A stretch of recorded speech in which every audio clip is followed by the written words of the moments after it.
Tes. Baik, terima kasih teman-teman wartawan semuanya.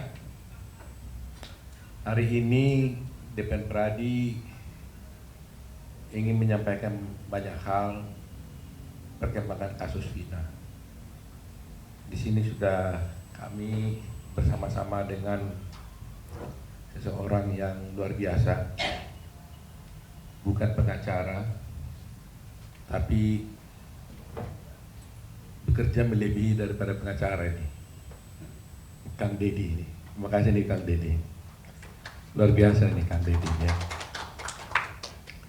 Saya bilang kalau dulu ada kasusnya Jessica Wongso, kalau Kang Dedi ada pada waktu itu mungkin sudah banyak bisa dituntaskan dalam kasus ini, karena Kang Dedi ini bertindak sebagai seorang lawyer, ya, seperti ya, bukan lawyer, seperti lawyer, dan juga seperti private investigator yang luar biasa. Teman-teman semuanya, kita sudah mengikuti perkembangan kasus Vina sedemikian rupa. Di media terjadi debat yang luar biasa, ada yang mendukung si A, ada yang mendukung si B, ada yang mendukung si C, ada yang mengatakan ada pihak penyidik yang salah, ada yang mengatakan pihak terpidana yang salah. Pradi mengambil posisi tidak mencari siapa yang salah dan siapa yang benar, tapi posisi yang kita ambil adalah kita ingin menegakkan kebenaran. Itu posisi yang di Pradi. Itu sebabnya Pradi bekerjasama dengan Kang Dedi, dan di sini ada teman-teman saya, ada Pak Bendung, ya, ada Kang Yana, ada Pak Ruli Penggabean dari Bandung, ada juga Pak Jutek ini yang selalu bekerja keras, ada Pak Duyanto, ada Bostam, ada Eli, ada Rilen, ada Asido ini ketua PBH Pradi Pusat, ya, Indonesia ini dia. Ada juga siapa lagi? Ada Riri, ini Riri yang selalu pasti sudah sering kenal sama para wartawan semuanya. Jadi itulah yang posisi yang diambil oleh Pradi, mengambil posisi untuk menegakkan kebenaran, karena kami kedatangan pada waktu itu, pada mulanya kami itu tidak involved dalam kasus ini karena ada beberapa pengacara yang sudah turun tangan. Tapi ketika keluarga daripada terpidana datang kepada kami melalui Kang Dedi, kami betul-betul sungguh-sungguh kaget dan luar biasa, di mana akhirnya kami menemukan suatu, belum kesimpulan pada itu, tapi arahan, satu pendekatan yang saintifik kami lakukan. Kami punya keyakinan berdasarkan bukti-bukti yang disajikan kepada kami, bahwa ternyata ada bahwa sebenarnya terpidana ini tidak layak dihukum. Kami tidak meyakini bahwa mereka itu bersalah dengan beberapa fatwa hukum yang sudah ada. Dan sebelumnya teman-teman juga sudah melihat bahwa kasus ini berkembang dan ada dan menjadi sampai ke pengadilan dan sampai orang ini dihukum. Itu bermula dari kesaksian dari 3 orang, yaitu namanya satu Aib, kedua adalah Liga Abar, ketiga adalah Dede. 3 orang inilah yang memulai cerita ini. Kalau 3 orang ini tidak bercerita dan membuat kesaksian, nggak ada kasus ini. Kasus pembunuhan itu tidak akan ada. Ini dulu. Tanpa adanya cerita dari kasus yang tiga orang ini, tidak ada benang merahnya, tidak ada bukti-bukti, dan tidak ada cerita tentang adanya pembunuhan daripada almarhum Eki dan Vina.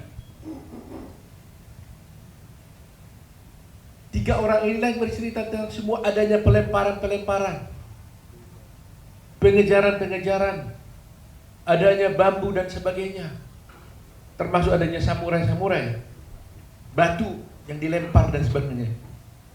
Nah, kita sudah tahu dari 3 orang ini Liga Akbar sudah mencabut keterangannya dan menyatakan sebenarnya cerita itu tidak benar. Begitu ya. Hari ini kita mendapatkan bukti yang luar biasa melalui Kang Dedi. Keluarga dari Dede menghubungi Kang Dedi. Kita kedatangan di sini yaitu Dede.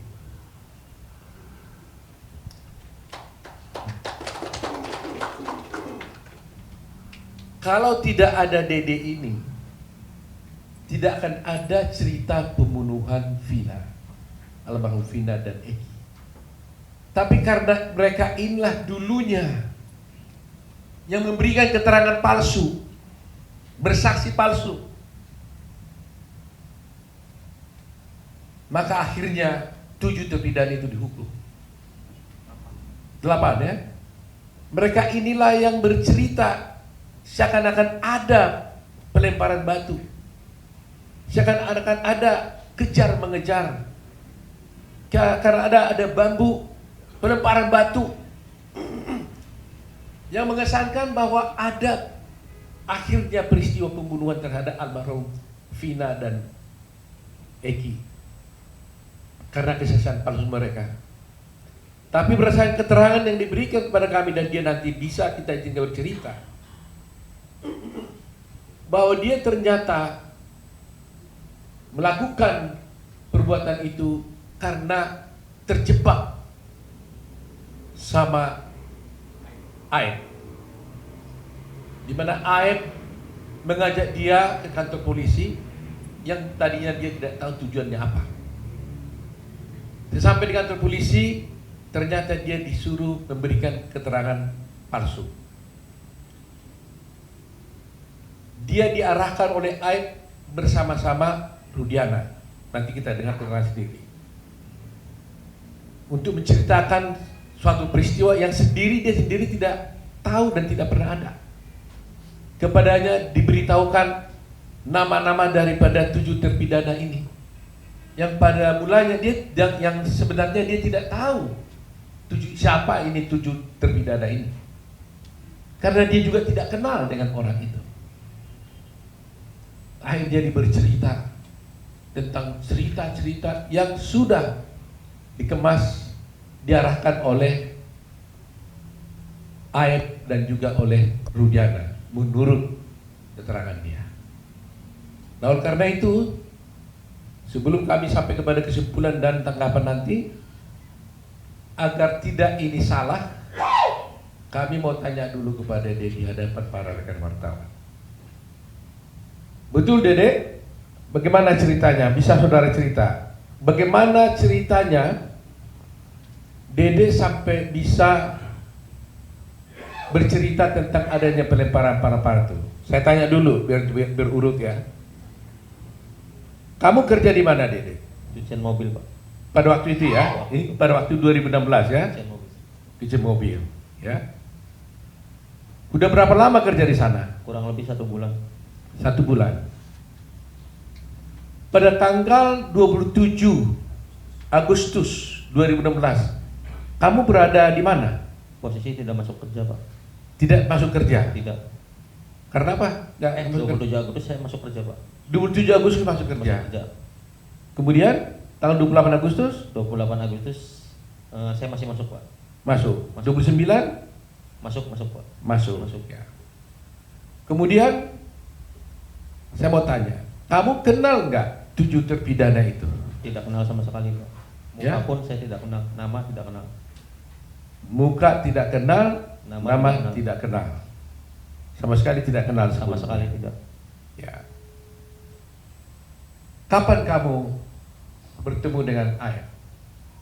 Ya pada saat itu Pak, di kerjaan saya mengenal Aib di kerjaan. Oh, Ayah itu juga bekerja sama kamu. Ya, di situ.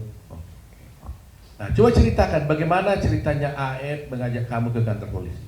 Awal mulanya malam Pak, Aib menelpon saya dan mengajak saya ke Polres tanggal 2 September. Tanggal 2 September. Ya, malam hari sekitar jam 7-an. Saya Terus? antar lah, saya mikirnya kan Aep orang rantauan Pak. Karena nggak tahu daerah situ, saya antar ke Polres. Nah setelah dalam Polres saya tanya, mau ngapain di sini? Katanya buat keterangan saksi anaknya Pak Rudiana yang meninggal. Nah setelah itu saya tanya, emang mau ngapain, kan kita tidak tahu peristiwa itu. Nah udah katanya nanti saya arahin, saya ikutin apa kata saya katanya. Dia bilang gitu. Nah terus Pak Rudiana datang lah. Saya tanya ke Pak Rudiana juga, Pak Rudiana mau ngapain? Buat keterangan apa? Saksi anak saya yang meninggal katanya. Nah disitulah diceritakan. Saya nongkrong di warung. Kalau ke warung mah itu bener Pak, ke warung malam hanya membeli rokok. Cuman ada segerombolan anak nongkrong, pelemparan batu, bambu, pengejaran, segerombolan motor ada di situ. Sebenarnya nggak ada Pak. Sudah diceritakan sebelum masuk BAP itu sudah diceritakan. Jadi sebelum kamu bertemu dengan Rudiana, kamu kan diajak oleh Rudiana telepon katanya kan? Bukan saya yang ditelepon Pak. Saya ditelepon dengan Aep Pak. Ditelepon oleh Aep. Aep. Kamu diajak ke kantor polisi. Iya. Waktu kamu diajak ke kantor polisi, kamu tahu tujuannya untuk apa? Belum tahu Pak. Saya nanyanya pas sudah masuk ke Polres Pak di dalam. Apa katanya waktu kamu diajak ke kantor polisi? Ya saya tanya pas di dalam, mau ngapain di sini? Buat jadi saksi anaknya Pak Rudiana. Enggak, sebelum. Oh saya nggak pernah nanya Pak, cuma nggak nanya Pak. Oh, Saya dia antar aja. Oh, Saya antar kalau aja. antar saya ke kantor Antar polisi saja, gitu. iya. Oke, setelah kantor polisi, Ya, apa itu, yang Pak. terjadi? Ya saya tanya, mau ngapain di sini? Buat keterangan saksi kan Pak. Saksi siapa? Pak Rudiana yang anaknya meninggal. Oh, itu kata Aep. Iya. Ya. Nah, kemudian kamu bertemu dengan Rudiana di mana? Di situ juga? Di situ juga. Saya tahu Rudiana pun saat di situ. Oh, kamu kenal Rudiana saat di situ? Saat di situ. Waktu dia pakai baju apa dia? Baju preman atau baju Preman sih Pak. Baju biasa. Polisi. Apa? Dikenalkan sama Aep siapa ini gitu? Iya, dikenalkan sama Aep. Ini Pak Rudiana katanya. Nah, dikasih tahu ini Pak Kasih tahu Rudiana, sama Aep. ini Pak Rudiana. Apa lagi? Bapaknya Eki. Aep. Diberitahu nggak dia polisi? Diberitahu Pak, dia polisi. Ini polisi gitu. Polisi. Jabatannya diberitahu pada waktu itu. Diberitahu intel narkoba katanya Pak. Oh, intel narkoba katanya. Diberitahu gitu ya. Diberitahu. Nah, lantas apa kata Aep kepada kamu? Ya saya bilang ke Pak Rudiana juga pada situ, Pak, buat jadi saksi apa? Anak saya yang meninggal katanya. Nah, sedangkan saya tidak tahu kejadian itu. Dan saya pun tidak kenal nama-nama dan muka, dan peristiwa itu emang tidak tahu sama sekali Pak. Nah, terus apa kata Rudiana? Kata Aep dan Rudiana, ya bilang Pak, ya udah ntar saya kasih tahu katanya. Ya setelah dikasih tahu, pada saat nongkrong di situ, pada saat ke warung ada orang segerombolan nongkrong, terus melihat pelemparan batu kepada anaknya Pak Rudiana. Nah, terus dilempar batu itu tidak kena, terus pengejaran membawa bambu. Nah, terus setelah itu ya tidak tahu kejadian itu lagi Pak. Setelah pengejaran tidak tahu. Sudah sampai situ doang Pak. Tadi kan kamu ceritakan bahwa kamu diarahkan oleh Aep dan Rudiana. Saya mau lihat perannya masing-masing. Aep ngomong apa, Pak Rudiana ngomong apa? Aep ngasih tahu, bilang aja ya ada segerombolan orang di situ Pak. Baik. Terus Pak Rudiana? Pak Rudiana ngasih tahu masalah motor sama nama Pak. Sama nama? Iya, motor dan nama saya tahu dari Pak Rudiana, dikasih tahu sama Pak Rudiana. Oh, nama-nama pelaku. Nama-nama pelaku. Iya. Apa katanya waktu itu? Kan saya bilang saya nggak kenal Pak nama-nama pelaku. Muka pun nggak kenal. Terus kata Pak Rudiana, ya udah ntar saya kasih tahu nama-namanya pelakunya. Oh, dikasih tahu. Dikasih tahu. Masih ingat nggak nama-nama itu? Nggak ingat Pak saya Pak. Oh, tapi nggak mengingat soalnya kan nggak kenal Pak. Oh. Tahu nama pun pas saat di situ kan dikasih tahu Pak. Tapi disitulah diberitahu, katakan gini aja katanya. Iya. Ya. Nah, sekarang setelah diarahkan oleh Aep dan Rudiana, lantas siapa yang melakukan buat BAP-nya? Mereka Rudiana juga? Bukan Pak. Oh, bukan. Bukan. Siapa? Ya penyidik di situ Pak. Oh, penyidik. Iya, penyidik di situ. Jadi kamu diarahkan oleh Aep dan Rudiana dulu, setelah itu baru di BAP oleh penyidik yang lain. Iya. Oh. Jadi penyidik yang lain ini nggak pernah mengarahkan kamu lagi dong? Nggak pernah Pak. Yang mengarahkan justru di Rudiana dan lainnya gitu. Sebelum masuk itu Pak. Ya karena memang selalu terjadi begitu kan, yang mukuli dengan yang menyidik kan selalu beda. Supaya yang menyidik, kalau upaya menyidik ditanya pernah kamu dipukuli penyidik, pasti nggak pernah mukuli, tapi dipukuli dulu sebelumnya di luar. Kira-kira begitu cerita-cerita film yang kita nonton lah gitu ya.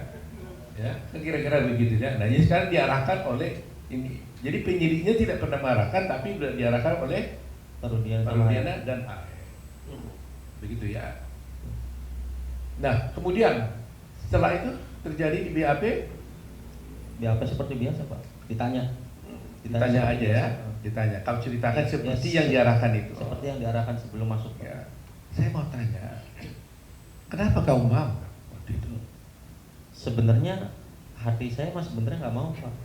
Kan saya juga sudah bilang Pak, saya tidak tahu kejadian itu sama sekali dengan AF dengan Parudiana. Nah pada saat itu kan saya rakyat kecil Pak, saya nggak ngerti hukum, sekolah pun saya hanya SMP. Ya saya merasa takut Pak, sudah di dalam. Saya bisa apa di situ Pak? Ya tapi kan umpamanya kan kamu kan merasa berbuat, kenapa nggak nolak aja? Apa kamu diiming-iming? Tidak ada sama sekali Pak, diiming-iming. Enggak. Tidak ada sama sekali. Tapi kok kan orang bertanya, kok semudah itu kamu langsung diajak ini langsung kamu mau gitu? Kenapa? Apa maunya pun kan karena tidak tahu bahwa mau ke situ kan diberi buat kesaksian anaknya Parudiana Pak. Mungkin kalau saya tahu, ayah ngasih tahu sebelum masuk Polres, saya nggak mau Pak. Ya tapi setelah di dalam Polres, terus kenapa jadi kamu mau? Karena takut Pak. Takut sama siapa? Ya takut karena sudah di dalam Polres itu Pak. Loh kenapa? Kalau di dalam Polres kenapa rupanya? Ya karena saya nggak ngerti hukum Pak.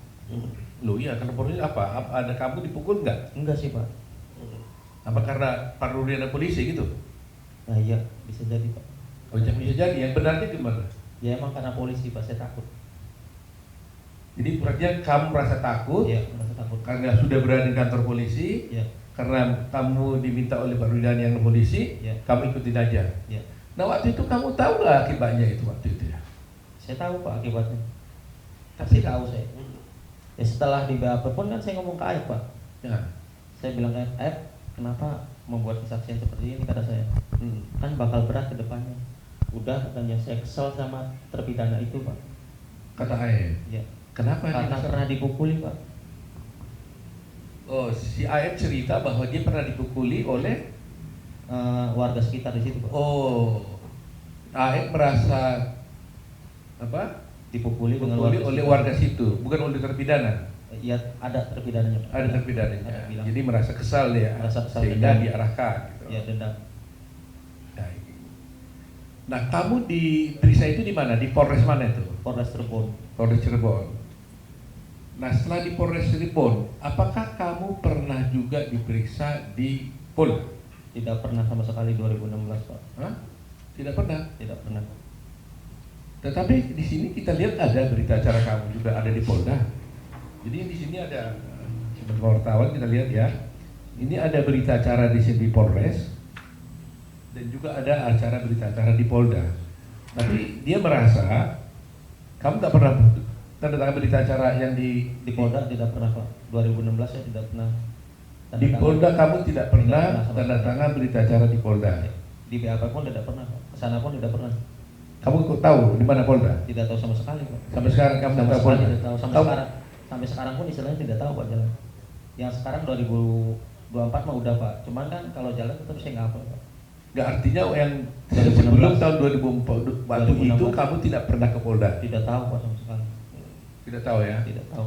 Soalnya di sini ada berita acara kamu di Polda pada tanggal 23 November. Itu nggak ada ya? Nggak ada Pak. Nggak pernah terjadi. Jadi ini kalau begini-gini ada parah-parah begini ini, seperti yang kamu lihat di sini ini, tanda tangan ada nggak itu? Tanda tangannya pun agak beda Pak. Kamu nggak pernah tanda tangan ini? Iya, disamain sama yang 2016 di Polres itu Pak, beda Pak. Oh gitu. Tapi kamu intinya kamu tidak pernah tanda tidak tangan. Pernah. Dan di sana pun tidak pernah Pak. Di BAP pun di Polda tidak pernah 2016. Baik. Hanya di Polres Cirebon. Saya mau tanya lagi. Kamu pernah disumpah nggak oleh polisi? Tidak pernah sama sekali. Hah? Tidak pernah. Tidak pernah. Kemudian kamu setelah kejadian ini, kamu pernah hadir di pengadilan tidak? Untuk bersaksi? Tidak pernah sama sekali. Kamu tidak pernah datang di pengadilan dan tidak pernah menjadi saksi di pengadilan pada waktu itu? Tidak sama sekali Pak. Kalau bentuk keterangan Pak Jutek gimana itu? Dia menurut keputusan pengadilan dia benar ada kata-kata di situ bahwa dia ada memberikan keterangan di bawah sumpah. Ya, di dalam putusan itu. Jadi di dalam putusan, kebetulan Pak Jutek yang lihat, ada, bagaimana Pak Jutek jelaskan? Ada Memberikan keterangan di bawah sumpah. bahwa Dede ini memberikan keterangan Di bawah di bawah sumpah. Ya. Ada dalam putusan. Ada putusan. Padahal dia sendiri tidak pernah datang di pengadilan dan tidak pernah memberikan keterangan, apalagi di bawah sumpah. Begitu ya Pak Jutek? Iya, Ya? Pak. Nah ini menjadi, jadi ini yang menjadi masalah kita ini. Jadi di pengadilan pun ada putusan menyatakan dia adalah memberikan keterangan di bawah sumpah, padahal dia sendiri tidak pernah datang ke pengadilan, apalagi bersumpah. Saya mau tanya, kok kamu nggak datang ke pengadilan? Kan kamu diberi berita acara di Polres. Iya, Pak. Apa kamu nggak dipanggil pengadilan? Dipanggil, Pak. Ada surat panggilannya datang ke Oh rumah. ada. Ada. Terus kenapa nggak datang? Nggak datang, Pak, karena takut. Cuman saya nanya, Pak, pas surat datang, saya nanya ke Pak Rudiana, Pak, ini gimana? Ada surat panggilan dari pengadilan. Udah, katanya nggak usah datang, biarin aja. Jadi ada panggilan dari pengadilan Ada. kepada kamu untuk melakukan tugasmu sebagai warga negara bersaksi di pengadilan, tapi kamu dilarang oleh, Dilarang oleh Pak Rudiana. katakan bagaimana katanya? Tidak, Pak, ada surat pengadilan datang, kata saya. Bagaimana ini? Nah, kata Pak Rudiana, udah nggak usah datang, katanya, biarin aja. Jadi Pak Rudiana menurut dia itu tadi menyuruh tidak usah datang ke pengadilan. Ya. Jadi sekali sudah tahu tuh pasal apa yang dilanggar di situ kalau seperti itu kan, melarang orang tidak datang ke pengadilan, padahal itu adalah kewajiban hukum dia. Tapi Rudiana menantang. Saudara tahu kenapa kamu dilarang datang ke pengadilan? Tidak tahu, Pak, hanya bilang gitu saja. Oh hanya bilang gitu saja. Jangan datang, tidak perlu datang ke Tidak pengadilan. perlu datang, kata, tenang aja. Pertanyaan saya terakhir ini, Dede. Ya, Pak. Kenapa kamu tiba-tiba sekarang mau datang ke sini? Karena saya mikir merasa bersalah, Pak. Ya selama 8 tahun pun sebenarnya saya mau jujur, Pak. Mau mengungkap ini sebenar-benarnya, Pak. Cuman saya bingung, Pak. Mau mengungkap ke siapa, Pak? Pendamping pun saya nggak punya. Sebenarnya selama 8 tahun saya merasa bersalah, Pak. Bayangin, Pak, saya hidup enak di sini, Pak. Bisa kerja, bisa nikah istilahnya, Pak. Sama anak istri bisa bahagia.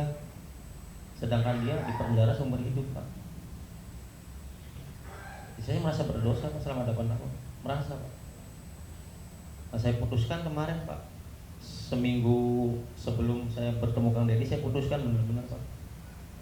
Tekad saya harus bulat, saya harus menerima resikonya. Apapun resikonya, entah ada hukuman buat saya terima, Pak. Siapa yang menghubungi kamu datang ke Pak Deddy? Inisiatif kamu sendiri atau gimana? Inisiatif saya sendiri, Pak. Tapi rundingan sama keluarga, Pak.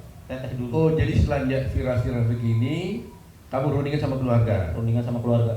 Nah, apa? Gimana rundingannya? Ya, Coba cerita. Teteh, Pak, sebelum 3 bulan setengah viral itu, Pak, Teteh pernah bilang, Pak, Dek, apa datang aja ke Pak Deddy, kata saya bilang, nanti aja lah, karena saya belum siap, Pak. Masih takut dan bingung kehilangan pekerjaan, Pak. Nah, terus setelah dorong keluarga dorong terus, nah seminggu sebelum ke Pak Deddy, nah tekad saya bulatin, fisik saya kuatin, saya bilang malam itu juga jam 11, saya bilang udah kontak Pak Deddy ke Instagram, cuman tidak direspon, Pak. Terus? Baru saya ke TikTok Ferry, Terus? ke TikTok Ferry, Teteh tuh suruh ke TikTok Ferry, terus direspon, alhamdulillah, Pak. Jadi teman-teman wartawan sudah lihat di sini, yang menghubungi Kang Deddy ini adalah dia. Kita tidak mencari-cari, tidak menemukan Dede. Dede sendiri yang berunding dengan keluarganya merasa bersalah dan akhirnya datang menemui Kang Deddy dan Kang Deddy membawa ke sini. Pokoknya saya tegaskan, intinya saya keluar itu bukan dicari dengan Pak Deddy, bukan ada yang dari luar menyuruh saya, karena ini inisiatif saya sendiri, merasa bersalah. Dan keluarga, ada dorongan dari keluarga, udah, selebihnya nggak ada lagi.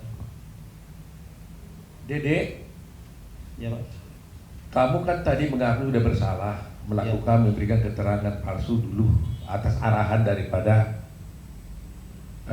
AF dan juga Rudiana. Ya, kita juga pernah melaporkan kamu juga. Ya Pak. Iya kan? Tapi sekarang kamu datang mengaku bersalah. Kamu tahu risikonya ini buat kamu? Tahu Pak, sangat tahu resikonya.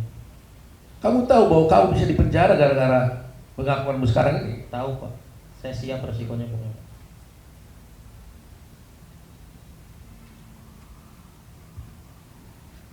7 orang ini di dalam penjara gara-gara kamu. Iya Pak. Kamu bersedia nggak masuk penjara supaya 7 orang ini keluar? Sangat bersedia Pak. Yang penting intinya 7 terpidana itu saya mau keluar Pak, bebas. Seperti kehidupan saya kemarin Pak. Karena saya merasa bersalah. Meskipun kamu masuk penjara. Siap Pak. Meskipun saya masuk penjara menggantikan 7 terpidana itu, saya siap Pak. Jadi kau siap 7 orang keluar, kamu masuk penjara. Siap, sangat siap Pak. Karena kau merasa bahwa mereka masuk penjara gara-gara kamu. Bukan saya Pak.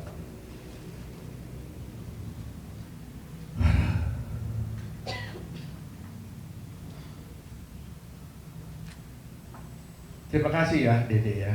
Sama-sama. Walaupun kamu ini sudah berbuat salah, tapi Tuhan menolong bahwa kamu bisa dibuka hati pikiranmu untuk menegakkan kebenaran. Kalau kamu tidak bisa datang di sini, bayangkan mereka itu akan ada di sana seumur hidup. Seumur hidup. Semula keluarganya bukan teraniaya semua. Dan keadilan menjadi tidak tercapai. Republik menjadi hancur. Tapi dengan keberanianmu Dede, meskipun kau bersalah,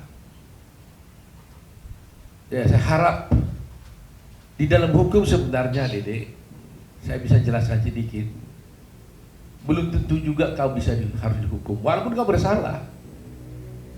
Karena di dalam hukum itu Dede, ada juga namanya alasan pemaaf, ada alasan pembenar, ya. Ada alasan penghapus untuk pidana dan sebagainya. Mudah-mudahan hakim nanti, kalau kamu harus diproses, ya, karena hukum ini kan ada yang formal. Formalnya kamu bersalah memberikan kesaksian palsu di pengadilan, akhirnya orang dihukum sampai seumur hidup. Apakah nanti umpamanya dengan pengakuanmu itu mereka jadi bebas, kau tetap harus diproses pidana?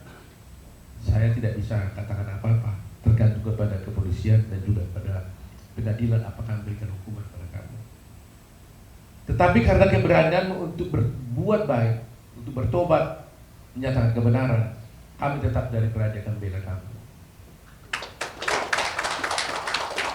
Supaya jangan ada yang takut untuk bertindak benar, nyatakan yang benar. Jangan ada yang takut. Seperti Dede, berbuat salah tapi bertobat, mengaku bersalah. Mudah-mudahan ada alasan pemaaf buat kamu, ya, yang diberikan oleh hakim. Jadi sekali lagi ya, berani kamu ya? Berani Pak. 7 orang keluar, kamu masuk penjara menggantikan mereka. Iya Pak. Intinya saya keluar, pengen 7 terpidana itu saya keluar. Ya mudah-mudahan mereka keluar. Hati saya lebih senang Pak. Mudah-mudahan mereka keluar, kamu juga nggak perlu masuk penjara. Amin. Tapi saya serahkan kepada hukum dan keadilan. Kita Dede, terima kasih Dea. Dede ini hatinya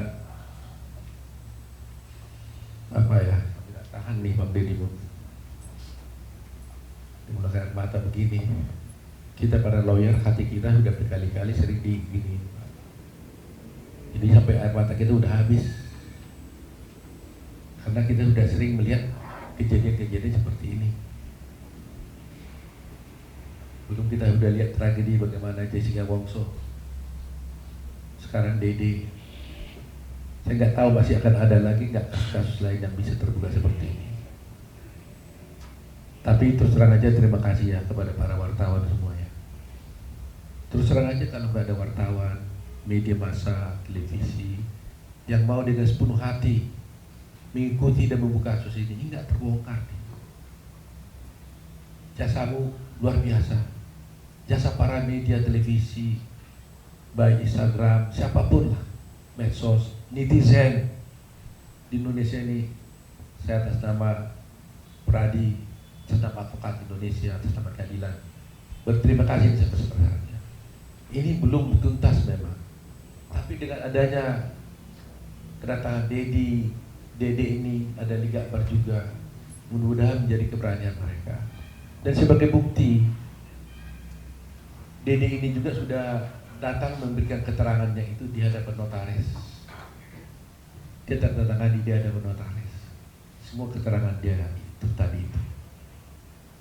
Jadi kita lihat Dede datang bertemu dengan Kang Dedi bukan karena disaring oleh Kang Dedi, tapi dia sendiri yang berunding dengan keluarganya, merasa bahwa dia bersalah, menghubungi Kang Dedi. Ya, dan ini kita ajak ke notaris juga, itu atas sukarela dia membuat keterangan ini. Benar ya, Dede ya? Artinya dia firm, yakin betul. Nah, mari kita rakyat Indonesia menilai apakah keberanian Dede ini tetap harus kita hormati. Di satu pihak nanti akan ada polemik. Di satu pihak dia sudah bersalah, tapi dia di satu pihak dia sudah menjadi pahlawan untuk bisa membongkar kasus ini. Mari kita dukung Dede. Mari kita doakan Dede. Kita kuatkan hatinya supaya kasus ini bisa terbuka.